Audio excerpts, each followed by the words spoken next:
Okay, Torak, I'm coming for you. Well, the first game didn't win the way they thought they would go, but it's always good to get this sort of trash talk. And the idea that they think they're really flexible, and we've seen that in the past, we've seen that on the bot lane as well. But apparently, Torak showcased that they're not as flexible as they think they are. Question we talked about and highlighted the way JDXL were playing, how good they are, how good they're going to be throughout the series, and Verdant need to be aware of that. But gentlemen, I'm going to start with you, Eragon, this time. I want you to explain to me how can Verdant win? Because Floods is playing really well. Yeah, so I think it's really, really difficult, right? Just from a strictly 1v1 standpoint. But I will say there is potentially stuff they can do in the draft, right? So Hmm. yes, they've got their comfort topside. But what they've shown is that Flawed is actually really adaptable to the meta. So something I noticed as a trend is from week 1 to week 2 of the Aurora Open, they actually changed what they were playing really substantially. Okay, they changed from playing full clearing junglers to Hmm. actually playing ganking junglers and early agency, and then all of a sudden all these enchanters, right? So maybe and then from last week they actually changed back to full clearing junglers again. They gone back to the graves, right? So it's gone from graves to poppy to graves again, right? So maybe they try out the early agency junglers against flawed, put him on something like the poppy, the trundle, which he was showing all the last week. He's really good on it, and potentially take advantage of that early game that we've seen XL struggle with. Tom Kick, do you have any idea how they can do it again? Because I like the way Eragon is thinking, but I want to pick your brain to see if there's more solutions. Yeah, I like the idea of putting Floor on more ganking junglers, but then again, then I'm thinking, can you really match dance tempo on the map? So what I'm thinking is what you mentioned earlier, Aragon, with more picking and getting Morosco off comfort, and maybe doing more cheese on the mid side there. I think probably it's going to be hard to get a good top matchup because of the champ pool that Kryze have, but Morosco is the one you can actually target. On the bot lane, you see you have Tide with the more neutralizing bot lanes. He can be the one to scale. But if they can get the stronger 2v2, that's probably where they can manage to get some points in the jungle mid. So it seems like it's going to be a mix in between adapting in champion select, but also giving some priority on the jungle because we know Dan is not a farming jungler. He doesn't care about the Belviths and sort of that. He doesn't care about that. He's going to be camping and ganking. I was thinking about the two words at the same time because I'm a top laner. And also, he's going to destroy your lane. So unless you do something with that, Flood may play really well, but then it's going to destroy the map, and the solo lanes will always be better than the other ones. Apparently, this is what I'm getting from you guys. So if there's any sort of champions we should think about and just bring up for the champion select, who do you think is going to play? Like, is it the Poppy? The Flood is going to bring it up. What else? I feel like if you look at like strong 2v2 matchups, if you Mhm. want to be ganking but at the same time be able to fight, maybe I would look for like a Xin Sao, and then you have Enchanters on bot lane, and then team fighting is a lot better. That's like one thing. Yeah, yeah, Okay. potentially. That's a good idea. That's a combo that people use often. Ooh, I think it is going to be a Poppy Trundle. Maybe they revert back to it. Mid lane, you know what? I'm just going to say it. Don't give over Aatrox. You can't counterpick it. Yeah. Cry's is too good, right? Just don't give it over. It has a nearly 100% ban rate and 100% win rate at Worlds. So what are you doing? You know, yes, you're very good at Contest. these champions, Patoska, but bite the bullet, mate. You can't do it. Yeah, sometimes you have to just accept it, or maybe pick Pantheon. It showed in the groups, and it was 100% with Brand. I'm just gonna say that we're ready to go for the second champion select of the day. This could be it for JDXL to move on to the next round of knockouts, and Verdant might be done with the roads. But let's see it as we are waiting for the teams to jump into that champion select. We need to understand if Tarek is going to attack the leg once again, attack for the bot lane, take away the Seraphine and Heimerdinger as well, because we've seen some rise in popularity for Heimerdinger, which I kind of like it because I'm not playing the game. I'm just spectating the game, so I'm not Yeah. uncomfortable on I, that one. Eragon, why is Heimerdinger so good all of a sudden? yeah, I mean, I think we might see Heimerdinger. Like, we might see Heimerdinger depending on if XL pick Callista early. That's typically the go-to counter to Mhm. Callista right now. You pick something like Ashheimer. I think that's what one of the Korean teams was picking very frequently, but we're into Champs League now, so maybe we'll see it. Same champions yet again. Take away the Seraphine, obviously. Now, do you go for the more priority? Do you take the Maokai? Do you take the Aatrox as well? Do you accept defeat versus the Aatrox, or you leave it open? Because if you leave the Aatrox open, might as well leave the Maokai as well, and that way you have one of those. If you want to suffer that, I see your face. I'm just saying, if you're gonna leave Aatrox open, might as well leave Maokai. Yeah, I mean, if I'm Verdant, I'm banning Silas, Maokai, Aatrox. Just the go-to. I think understandable. Those are Have a nice day. Genuinely. I think that's the angle. Silas is going to be removed and Manigad yet again. Sadak, I don't know if she's going to be picked because I think they have some other priorities from JDXL. Maybe even take the Blitzcrank away because it kind of ruined their plans for a while. And also, we didn't talk about this because we didn't have time. That JDXL, it has to be an Aatrox afterwards. It has to be. JDXL no gave a lot of bounties out of a sudden. They need to be careful as well. Yeah, for sure. There's a way to come back in when you're such ahead and JDXL maybe having a little bit too much fun. Then you start picking up the shutdowns and you have the good old guys, we're scaling. We can come back, we're scaling, boys. It's fine, we got the shutdowns. So you always gotta have your hopes of. I'm just really hoping this last one is Aatrox, or I'm gonna be a little bit afraid for Verdant's part. Now they did this such one. How many times do we have to teach you this lesson, old man? You've got to respect it. You've got to respect it. It's the salty run back. It's a salty run back. We baptized the strategy from Verdant's live in front of you guys. LeBlanc into the mid lane. It's some difference in the mid lane. I hope it's a Ludens and not a Neverfrost as we saw in Worlds as Rogue collapse into madness. So let's see what else is going to join this one because I know you want to talk, Aragon. Yeah, it could potentially be the Caitlyn Lux again. I think that's something we could potentially see. But definitely, you pick an AD carry here. MF is common. Maybe you see a Mumu paired with it. Curse of the Sad Bullet Time is a very common combo, right? I think it might be a MF a Mumu potentially. I like that. Or you pick your jungler here. Okay, that would be interesting. We know Dan likes that volley bird. It's not going to be banned. Obviously, there's other priority bans coming in from Verdant. Let's see what they're going to take up to wrap up the B3 for JDXL. Remind yourselves that this is a best of 3. JDXL already has 1 victory, 1 game away. It is the Nautilus. It's still engaged. So what I could see happen here is, as we talked about, potentially the 2v2 being stronger for Verdant. So now we have an option of maybe taking the jungler actually on R3 and then ban out dance champions that can match the pick. Now something you could see coming is, for example, a LeBlanc Lee Sin combo, which is just really strong. Now you don't really have the scaling, but the 2v2 matchup is really good. Unless you just want to match on bot lane, which Braum is a really good pick into both Nautilus and the Misfortune, where you can block the bullet time. You have a lot more agency because it's hard for Nautilus to really get onto the AD carry. But then again, I want to see a strong 2v2 mid, so I'm wondering if they're gonna get rid of a lot of junglers from JDXL side. Yeah, so I think what we're going to see is Verdant's going to ban a bunch of mid laners, right? Stuff that I'm surprised by the Lissandra pick because I don't think Morosco's ever shown he plays Lissandra, right? Just straight up. So while I do think we're going to see mid lane bans, I'm thinking more stuff like the Yone, Ari. Yeah, Ari is potentially a really good answer.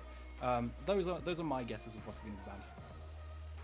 Okay, Lysandra is going to be removed. That's going to be another jungler removed from Flood. If they put him again on the Graves, well, you know he's going to be able to farm. He's going to have a good game, but he needs to get more agency on those lanes. He needs to help them not collapse. If Dan goes to the top side yet again and ruins at least 1 level from Petoska, that lane seems to be over.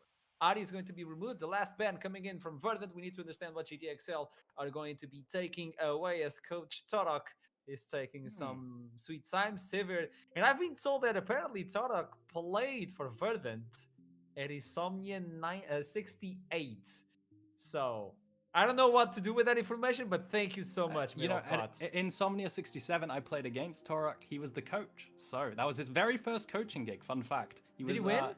I'm gonna say yes. That's a but I don't suppressed remember. memory, so I don't know if I'm going to believe that one. Jigs to join. Okay, that is an interesting one. Have a lot of damage. What do you bring as a jungler? We don't care about JDXL picks right now. I want to get your predictions on what sort of jungler would benefit heavily from this composition for Verdant. I think at this point, you just want something that can match the JDXL pick. So now if you go for the buy, you just want fist fighting. You see Verdant is recognizing that Flawed, okay, you are the boy, you are the man, you are the one to take this game. So you need to be put on a good carry. So you're gonna get the R5. Now Belveth though, if that gets locked in, that's a lot more dangerous mid lane. It's hard to jump onto the Victor. And like he's teasing a lot on Sir. He's teasing. fine. There's a lot of teasing here, so it looks like it's actually just going to be the wide there. I would be really surprised if they actually went for the Belva for Rek'Sai. That could be really spicy in the mid lane. So on the other side, though, they need some fist Pause. fighting.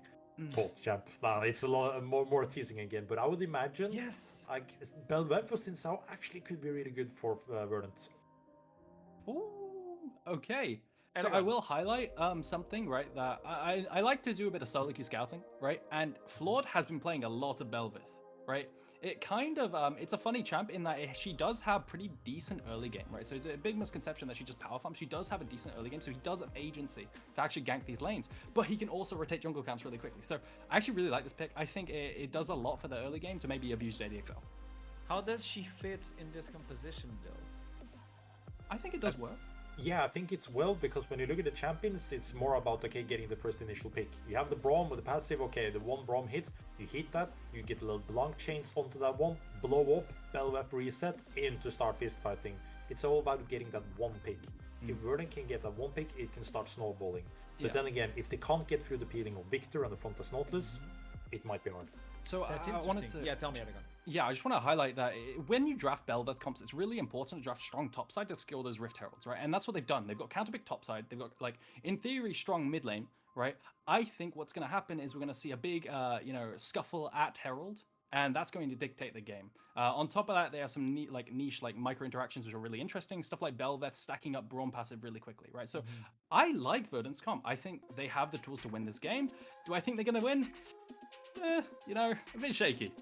It's a bit shaky. It's the last opportunity for Verdant as JDXL will take them on, and probably if they win, they move on. If Verdant wins, we'll have a third game on our hands. After that, we still have one series ahead of us, so don't go anywhere as we toss it to the Summoners Rift, where M-Test and Millocott are waiting to cast the game.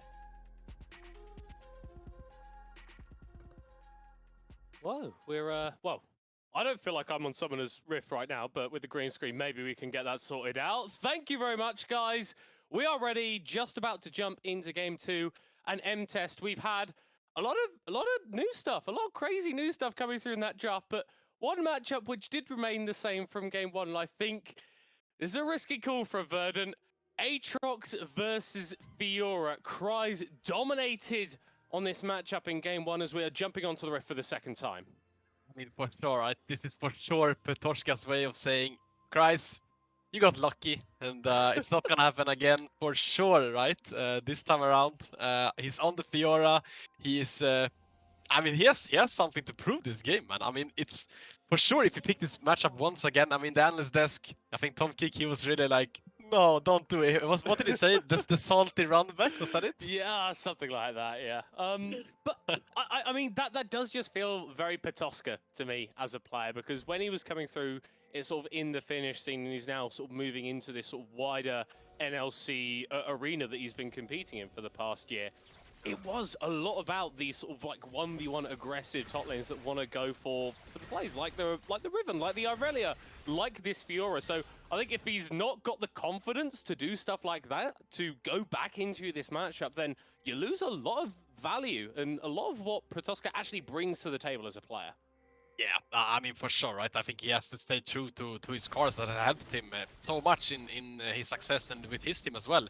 One thing that I'm quite worried about is Touch. He has been known in this Verdant squad to be playing these range support, I mean, these engaged supports, rather, right? To be able to roam with Solars, the Leona, the Nautilus, obviously the Amumu. This time around, he's on the Braum, and he's gonna have to peel for Tide a lot. So I feel like, while I do like Verdant's draft once again, they have strong solo laners. Touch is not gonna be able to be as proactive as he has been in the past games. Lord just walking through mid lane there, so JDXL are aware that he's at a little bit of a rummage through their bot side. Jungler's taken away some chicken, has taken away that red buff as well. But the Verdant jungler just trying to ensure that you don't end up in a split map state here where he's locked on one side of his jungle and can't access other parts. Is still going to be moving towards the bottom half of the map as Dan also going towards the blue buff. Yeah, but this is your signals for Venture after just pushing that bot lane to be able to help out this jungler, but Flawed, they're kind of doing a little bit of a ring around the rose here. I mean, Dan is not being spotted yet by Flawed, but this could be fight already happening, but Venture and FGG, they are first on the play. Last cone, not going to be used there. FGG moving over Sumi here as well. Smite to steal away the camp, and Dan should be able to get out. So we've had junglers trading buffs against each other, and that means that they haven't really been able to get into the lanes in the hyper early stages. Yeah, and I really like that play from Verdant, right? I mean, they recognize how strong they are level 1 with the Jinx and Braum and the Belveth as well. And that could really be a snowballing factor against maybe a worse team than JDXL. But then, obviously, this kid has been around the block once or twice. He knows what to do when your enemy is just invading you on that side. He goes for the blue buff. And while it's pretty much a zero difference now, Vlad obviously gets 2 red buff. He's gonna get 2 red buffs on his hands. Dan gets 2. They're gonna be trading buffs, and as I say, that's Sumi trading in the mid as well, but he just dies! Well, that's the worst trade deal of all time. Roscu might be taken out here as Flawed is able to flash under the tower and escape with his life. Oh my god. They get something off the play, but these laning issues that Sumi has been having really coming to bear there. Yeah, I think Sumi thought that Morosco did not have the damage, did not have the Q reset there, but we don't have time to talk about that. The FGG goes in! FGG flash forward, down follows as well onto Tide. The traps come out and the Jinx able to run away, but has had to burn 2 summoner spells herself. Yeah, I mean, really worth it, I think, for Verdant. Sure, Tides on this immobile Jinx is gonna have no summoners, but same for FGG and Dan. Getting 2 flashes there, really worth trade, and I think JDXL thought they were gonna get such more about that, but the wave, it was too big for JDXL to play around, and they are gonna get that reset onto the bot side. But as you were saying, Sumi, I thought he kind of underestimated Morosco on that dive, and it's really crucial that Flaw did get that trade kill. If he didn't get that, if he died as well, I think we could have pretty much called the GG already. I mean, maybe, but if we're looking up to the top side, this Fiora intra Aatrox matchup going a hell of a lot better for Petoska than it was previously, even on farm as a wave is coming in. If Dan's able to get a gank here, though, it could be disastrous for the Finnish top laner. Does get the parry, stuns up Dan. The Vine not able to get the CC down, and Petoska escapes with about 300 HP. A really nice reaction there from Petoska, but he has Flood on his top side. He's gonna have to cry for help here. He needs someone to come make sure that he can catch this wave, but Dan and Kreis, they did not get the kill onto Petoska, but right now they're zoning him off so much gold, so much experience. Petoska is getting help now from Flood. But here comes the Queen of the Void, and with her supports, Petoska can walk back up and collect some of this wave, and Verdant doing okay in the hyper early game, but remember, it was between 7 minutes and 10 minutes in the previous game where JDXL were really able to come alive, and may be able to replicate that here. Sumi, flash available. FGG throws out the dredge line, doesn't quite hit as Roscu. A little bit too far up. No flash available for the Victor, and Sumi can lock him down. The concussive blows, but a lot of damage being traded back as Petoska flashed under the tower, chased by Kreis, and the solo kill was inevitable. Sumi grabs one in the mid lane, though, as FGG takes out the clone, but the real LeBlanc still alive and kicking. So much happening there. I mean, Kreis he didn't need base before that. He kills Petoska with the Doran shield against the Sheen. Really well played it from Kreis. Plays it perfectly, mechanically wise. Same thing for Touch and Sumi. I mean, I said Touch was not going to be able to be proactive in this game, but he gets that counter gank in mid, and Morosco with no flash is going to be an easy bait and kill for Sumi. Yeah, now I want us to look at the junglers right now, because Dan, 30 CS nearabouts, and has made a couple of ingresses into lanes, but on the other side, Flawed, he's got that kill and he's leading in CS, so the Belveth, this stronger scaling jungler, already getting the better run of things for the first few minutes. Yeah, this is a champion that can really make use of that lead, right? It's gonna be up to Dan. He's on the Vi, not gonna be able to farm nearly as heavily as Vlad on this Queen, on this Belveth. And once he gets that 6, the assault battery he has, he's gonna be forced to look for a kind of place. But I mean, knowing Dan, he's probably gonna find something as Kreis goes in for another trade on the top side. I mean, Aatrox, he's just not balanced, man. Yeah, it is intriguing. It feels like after the first back in both these matchups that Kreis can really start to take control. Obviously, he grabbed that solo kill whilst he only had that Doran's Blade, but with this Serrated Dirk and a couple of extra longswords, the Aatrox just becomes so difficult to deal with. Because the healing is tied to the damage that you do, more damage makes you tankier. Yeah, I mean, for sure, right? Kreis already looking tanky on this Aatrox with the Serrated Dirk and the double longsword, and yeah, it's rough for Verdant, right? But actually, JDXL, if FG has no flash, he's gonna die. This timing the engage onto Touch, who's gonna use that Unbreakable to protect the rest of his team. Flawed with his second kill of the game, the Belveth continuing to snowball. And I really want to give credit to Flawed there. I mean, even in that Graves game, he was being really proactive in the early game. He knew kind of the timers that JDXL, their bot lane, wanted to play around. He was always there for the counter ganks. He got a lot of stuff going in the bot side, and he's doing the same thing here on the Belveth. Oh, ultimate used by Mozq, but here comes Falls flashing away. Does Mozq, has to get out of that situation. I love how active the Belveth has been, but Dan doing things of his own accord as the Rift Herald has been started. Obviously, the Belveth would love to pick this one up, but hold on, FGG's here. The ultimate used from Dan as well, and it's Regicide for Cries. Takes down the Queen of the Void for a shutdown kill. The shutdown goes on the worst champion for Verdant. The Aatrox once again looks really strong. Sumi caught out, no flashes away just in time, but Touch may pay for the sins of the mid laner. Slowed down, chased up with the autos, but able to keep himself alive. And wow, it's exactly like we were talking about, M-Test. In this sort of 7 to 10 minute window, JDXL are starting to turn the screws and find a couple plays. Well, that was you who said that. You should be praising yourself. That was. Regardless, though, I mean, as you were saying, Middlecott, they are really just putting their foot on the pedal gas when once this Herald spawns, they don't hesitate. I mean, Flawed got the flash onto Morosco there, but Dan did not hesitate to keep go on that Herald. And once Flawed tried to contest, JDXL knew that they had the numbers. Touch was still in base on that Braum, and it's an easy pickup for Kreis, who is already 2-0 on this Aatrox. And you can tell that Verdant want to make a play around the Aatrox right now because he's going to be sat on a fair bit of gold. No ultimate, no flash available as Petoska using the Grand Challenge and the Vitals actually do a fair bit to Kreis. Flawed not quite able to find access into the play just yet, but I'm not sure if it's even going to matter. The sweet spots riposted by Petoska, a shutdown for the Fiora. Really well played that from Petoska. I think he would have won that 1v1 exchange regardless, actually. I mean, Petoska really looking he got a shutdown, right? That's what we were talking about. These shutdowns being super crucial, especially on a champion like Fiora. I mean, last game, I think by this time, Petoska already died twice. I think he was down like 25 CS. You were saying it, Middlecott, he's really matching Kreis in this game too, and now he gets the shutdown. I really wonder if he's going to be able to pick up that Divine Sunder on his next phase.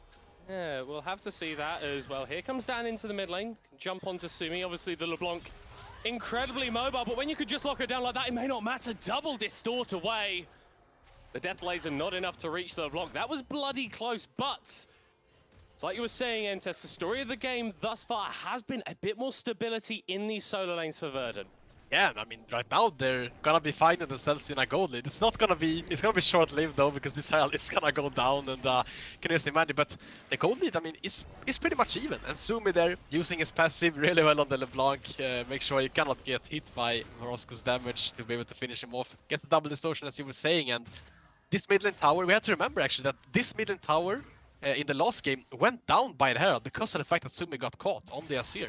But this time around, he's playing the LeBlanc, being so much more mobile, can live through these ganks. And now the mid lane tower is finding itself in... He has 2 plates, it's quite not as healthy as maybe they would have liked, but they already popped down that Herald, and they can now be a bit more stable in this game. I love this here from JDXL, right? Moving FGG and Dan together into the topside jungle of Verdant to set up some vision and maybe shut up a play onto Petoska. Ultimate is available for the Aurora, but when she's just using the riposte, this gank is definitely going to be an interesting possibility for JDXL. Yeah, Dan does not have his Assault and Battery on the Vi, and I feel Flawed is kind of smelling something here, but they're gonna go for it, they don't care. 1v3 dive, ultimate used there by Kreis, and yeah, the lockdown is just too easy. Dan with the kill, and Petoska went into the dirt, a little bit Flawed, making the movements towards the top lane, but not quite in time to keep the laner alive. And as you were highlighting, without the parry, the report on the Fiora, it's so hard for him to go with took Flawed. aggro, Flawed is going in! The Maelstrom, Royal but not Divine, Kreis will pick him up. And this is the danger of the Aatrox. You always think that you're gonna be able to get him. He's so low, but then he gets the Eclipse up, he gets his passive up, he gets so much healing from his spells that it's so hard to just be able to finish him. And FGG there, really nice play. He stays to make sure his top lane can push out, and they find another kill onto this Aatrox. Yeah, and we praise the solo lanes for Verdant, but now it's starting to fall away. A slight gold lead achieved by JDXL as Well, Dan's trying to increase that slightly, but has gone a little bit too far forward. It's going to turn on to Sumi, though, as here comes Roscoe, here comes FGG, 3v3 in the bottom side of the Chaos Storm, getting insane value as 2 kills just like that for JDXL, and they may look for even more. FGG trying to get himself away, but with the backup from Roscoe, the backup from Dan, Verdant can't find the kill.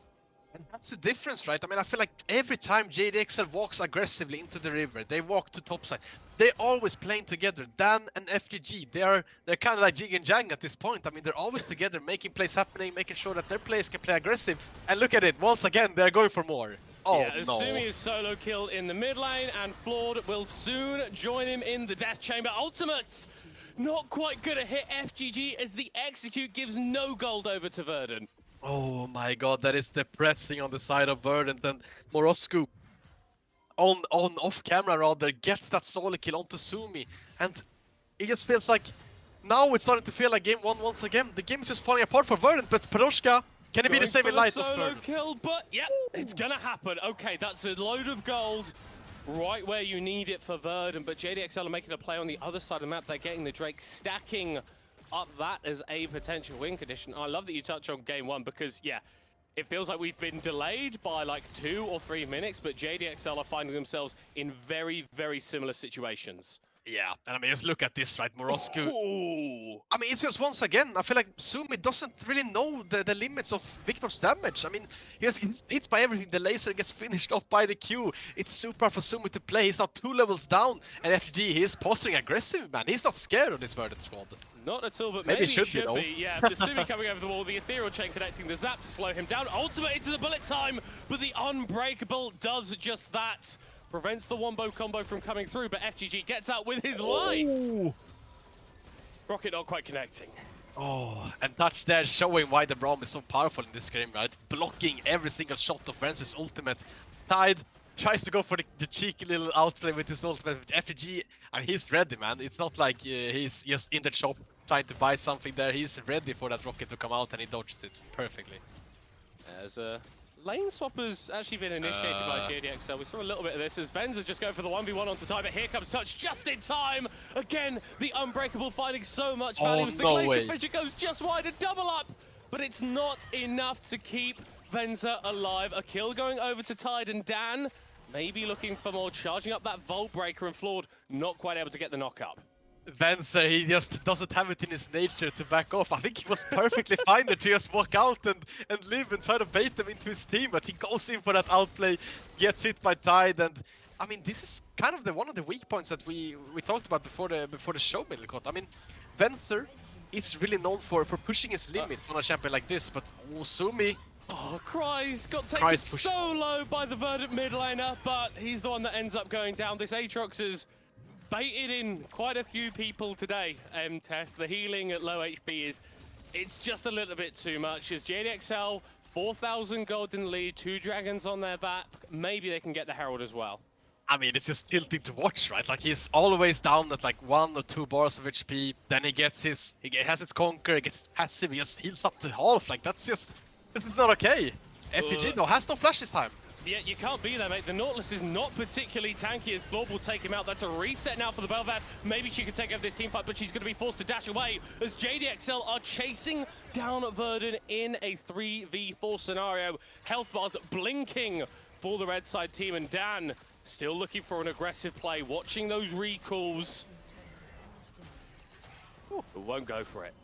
Oh, the tension in this one. I mean, I feel like I really like the fact that as Verdant, they are not scared to keep going for these fights, even though they're losing some of them. They're getting kills, they're trading it, and they just keep buying time for Petroshka, who he's actually in a CS gold lead right now. I mean, he has the Divine Thunder now, he has the Tiamat as well. Maybe we're gonna start to be seeing this insane pressure that so many Fioras on Worlds and etc. has been able to put out. I really want to see someone just smack this Aatrox to the ground, man. I mean, I just want someone to do it. It would just be a little bit of catharsis, but even so, Petoska, the sort of strong point, the power point for Verdant, still down 1,000 gold to his opponent on XL in Christ, who has been really rocking this series. And now with this Rift Herald being taken down, JDXL converting their pressure lead into objectives that are going to get them even more. Yeah, and I mean, it's just pretty much the soul lanes, right, for JDXL are pretty much the whole gold lead. I mean, I saw Morosco being 2k up on Sumi as well, Kryze up 1k. I mean, it's just really hard to play against when... That's the thing, right? Kryze and Morosco, sure, they have died twice this game. But the amount of pressure that they're constantly keeping up, it's forcing Verdant to kind of make mistakes, because they are probably calling people for help. Maybe we can get the shutdown onto Aatrox. Maybe we can actually kill him, guys. And then he just baits him into his entire team and lives. And it just puts so much mental pressure on Verdant. You're forced to sort of play this reactive style, which champions like LeBlanc really don't want to be reactive. They want to be going for the plays. They want to be making stuff happen. And Verdant are trying to do it in a 1v3 here, but teleports are available. Kryze going to be joining this play as Morosco has already dealt a hell of a lot of damage to Touch, and Venza is here as well. The Unbreakable can't go both ways as Touch is taken out, and Sumi waiting in the rings, but you're going to need to get out of there, buddy. This is exactly what we were talking about, right, Milcon? They tried to go for that diamond to Morosco without the wave. Kryze has teleport up as well. He can easily join his mid laner there. And Morosco, with his Shadow Flame finished already 90 minutes into the game, it's just too hard to play. Flawed for it. flashes through Tide, and it's still locked down by Dan, but the rest of JDXL can't chase after their jungler, so he is forced to dash himself away. Burning a couple of tools aggressively when you didn't really need to. Sumi, how have you ended up here, mate? Yeah, I mean, think Sumi is on a bit of a roll here on the LeBlanc. I don't think he's gonna be able to find himself out of this one. Maybe it turns it on to Venser. Venser has healed though. Could be looking to bait it. Yeah, looking for it as the LeBlanc is going to go back, but no. Not Oh, enough to take out the AD carry. The Ignite will tick down and take him out. Okay. Sumi getting the kill on the 1v4, and credit to Verdant actually trying to get some other stuff on the map whilst that was happening. I mean, they got a lot out of that. They got the tier 1 tower on top, the tier 2 tower as well. And all of these were shut down. The tier 1 mid. Actually, the gold lead has been decreasing despite JDXL going for such aggressive plays and forcing so many summoners and kills from Verdant. This Dragon is going down pretty slowly as well. I don't think that Verdant are going to be in range to try and steal it away, so it will be JDXL getting themselves towards a very, very early sell point, although saying that, Flawed is able to dash forward, but no, can't quite get the steal and gets knocked up into the air by Dan. A load of damage being traded back down onto the Vitals. Off screen, a shutdown secure for Patoska. Verdant, they're trying so damn hard in the pit, but Dan is on a killing spree, and Kryze gets even more. It was so close to them around the objective, but here comes Patoska turning it around onto FGG, and now Kryze is in a situation which looks a little bit dire. Still enough mobility to get away, but Verdant are fighting tooth and nail. I mean, Dan is cosplaying Aatrox at this point. He was also 1 bar of HP. He gets so much help and he lives through all of the damage from Flawed. And after that, you just have to feel like JDXL are just chasing kills. Sure, they get one back. FG tries to hook in, and Patoska, off screen, as you were saying, got that shutdown onto the Victor. It would be really nice to see that replay. I think we are going to be blessed with it. And we're going to see this Drake fight, right? I mean, Dan, I thought JDXL fought and we thought that it's gonna be free. But here you see off screen, Patoska goes for that play and no one can really stop this Fiora once she has those 2 items. Morosco being so fed on this Victor, it doesn't matter in a long side lane where Fiora can just chase you down. I tell you what though, the real cut play from that, the real big moment, Dan getting that smite, that experience paying off. He's been in these situations so many times where you're getting that smite contested, he gets it down and means that this Drake Soul is still a win condition for JDXL. They've started out the Baron now, but Verdant are around and looking to move in. Yeah, for sure, he's looking for it. He's looking for the turn. He does not quite connect it. Patoska's gonna TP in though. And JDXL, they back away from the Baron. They get the TP and they get out. Don't want to go for a fight when you're already down on HP. And you can already tell, right? JDXL, that was their plan all along. As soon as the teleport comes out from Patoska, they just all instantly back out. And I can't help but feel like Verdant, I feel like Patoska kind of pulled this trigger a bit too early there. JDXL, they didn't quite find the hook on FGG, and they didn't find the engage that they wanted. And I think Patoska could have maybe pressured a bit more, but obviously, when you're in a pressure situation like this, you don't want to give up the Baron for free. And the thing is, well, if you're on Verdant here, you may be in a bit of trouble as Sumi is slowly being collapsed on. Here comes FGG, here comes Dan. The LeBlanc has a lot of mobility, but she's not going to get the chance to use it. JDXL support gets the kill, and that is a load of pressure that they have now gained around the Baron pit, with Patoska pushing bot lane and no TP available. That's why is so good, right? Even if you're playing such a mobile champion like the LeBlanc, like the Fiora, he can easily get pinched off, get shut down by Dan with his assault and battery. And they were starting the Nash before, but now when they find themselves in a 4v5 situation, Petrushka has no teleport, making a 3v5. You can't help but feel like it's nowhere gonna be close for Verdant to be able to steal this one. Yeah, Flawed standing in the mid lane. I think Unless... they've recognized. Okay. A few patches ago, a few months back, that would have been a steal this time last year. But the Super Mega Death Rocket, not quite as deadly to Baron Nashor and a teleport into the bot lane, just to prevent Petrushka from taking out this tower, picking up any more local golders. Well, in the mid side, Touch taken out by the bullet time. Venza a little bit fed up with the shielding, constantly preventing that damage, and takes out the Bromers. Sumi's actually looking for him. Tide dealing a load of damage as well. Floor flashing over the wall. A shutdown secured by Tide. More gold for the Jinx. Very, very good for Verdant. Yeah, I mean, they trade 1 for 1 there, right? It's really good in a situation where the enemy has Baron, where they want to be pressuring that. But Dan and Kreis, are they done? Okay, they are done. They are actually going to be able to get out of that one. But for FPG, finding himself in a similar position as Sumi did a couple of minutes ago, but he has that Nashor recall, the fast one. He's going to be able to get out as well. And I mean, JDXL, once again, they don't hesitate, right? They get one pick and they instantly go for that Nashor. And Verdant, they just don't have the powerhouse to be able to contest it. And now, Verdant are in a really rough spot because you've got the purple buff on JDXL, so you've got this additional power in your pushes, right? Those buffed up minions can go down the lanes, can generate you priority really easily. There's a dragon spawning in a minute's time, and if JDL gets it, that's Mountain Soul. And when you've got champions like Aatrox and like this fight, they're already so hard to take down, the Mountain Soul makes that even more difficult. Petrushka has got a level lead, but no access to a level 3 ultimate. He's more than happy to go for the 1v2 though, as he drops it down onto Dan. The Vital's going to be getting him a load of healing, but the Assault and Battery just in time from Dan to take out the Fiora. He's having an exceptional game on this key pick. Oh, and Petrushka, I mean, if you got that parry off onto Dan's ultimate, maybe we could have turned it around, but it's so hard to do that when it's in melee range. And FGG buying timer for his team, you can't help but feel like, as you were talking about, Millicott, the Mountain Soul being so crucial on champions like the Aatrox. I mean, I can't even imagine him with he's already unkillable. Why do you need to have a Mountain Soul as well? But with Petrushka being dead for another 20, his teleport is down as well. You can't help but feel like it's all gonna be JDXL's Mountain Soul. Yeah, there is no real reason to go for this if you're Verdant. It would be a 4v5 in the best of scenarios, and one of those members that you are messing, that member that you're messing in Petrushka, is a key carry at this point in the game. You've got other champions that are doing a fair bit. I feel like we haven't really talked too much about Sumi being relevant now. He's got a couple items on LeBlanc. Maybe there's something there. You've got 2 items for Tide, but now that you have to match up against that Mountain Soul, the additional resistances means that it's so much more difficult to burst people down.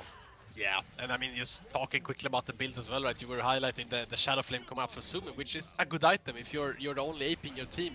Tide, though, however, is forced to go on this rapid fire, but Venser, I don't have time to talk. He's just gonna get shut down there.